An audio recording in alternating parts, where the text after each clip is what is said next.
Y a-t-il déjà eu des accidents à bord? Moi je suis un des médecins de l'Hermione, hein, et il y a un médecin tout le temps, en tout cas pendant les navigations sur l'Hermione.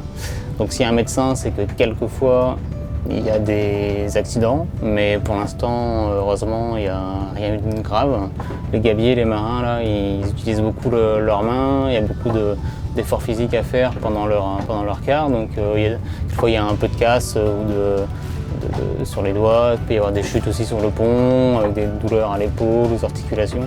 Mais heureusement, pour l'instant, il n'y a rien eu de très grave. Ouais. Bah, ici, c'est l'infirmerie de bord. Ouais, c'est pas un petit hôpital, mais on peut faire un peu de tout. On fait des consultations, on peut faire aussi des sutures. On peut aussi surveiller des gens qui ont le mal de mer, parce qu'ici, à l'arrière du bateau, c'est quand même assez calme. Voilà, donc c'est notre petit coin à nous.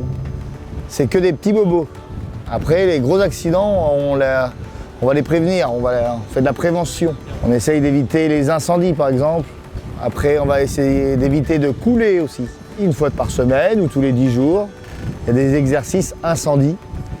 Donc voilà, on a 2 pompiers à bord qui s'entraînent à s'habiller en pompier très rapidement pour pouvoir intervenir le plus vite possible et à n'importe quelle heure.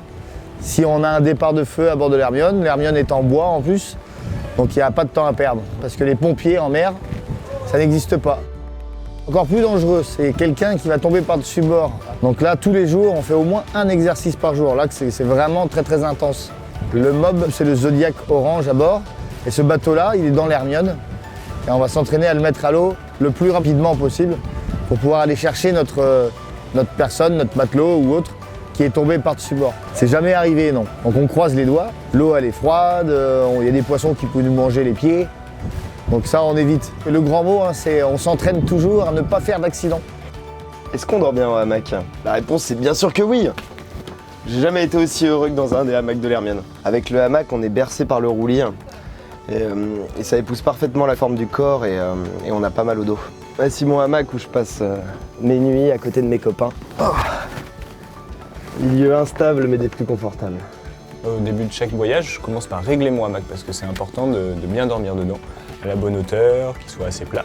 Et ensuite, j'installe mes petites affaires, donc une sacoche qui me permet de ranger ma liseuse pour lire, ma bouteille d'eau, ma frontale. Attention, je monte dans mon hamac.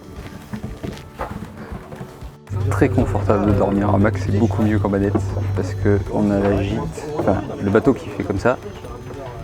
Et ben tu ne bouges plus quand tu es dans le hamac parce que le hamac fait pareil. Et du coup, tu suis le bateau.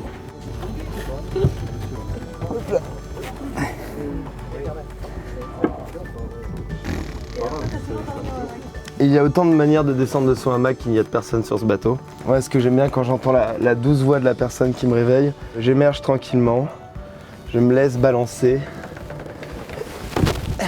et je tombe. Et je descends du hamac.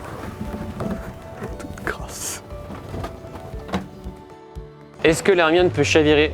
Alors oui, l'Hermione peut chavirer comme tout voilier si elle dépasse, donc dans son cas à elle, la gîte excessive de 51,6 degrés. Donc c'est déterminé par des calculs de stabilité. Et donc si l'Hermione gîte au-delà de 51,6 degrés, elle peut chavirer. Alors c'est jamais arrivé que l'Hermione atteigne ce degré de gîte. Par contre, c'est déjà arrivé que l'Hermione gîte jusqu'à 45 degrés. Bord sur bord, sans jamais atteindre ce point de non-redressement.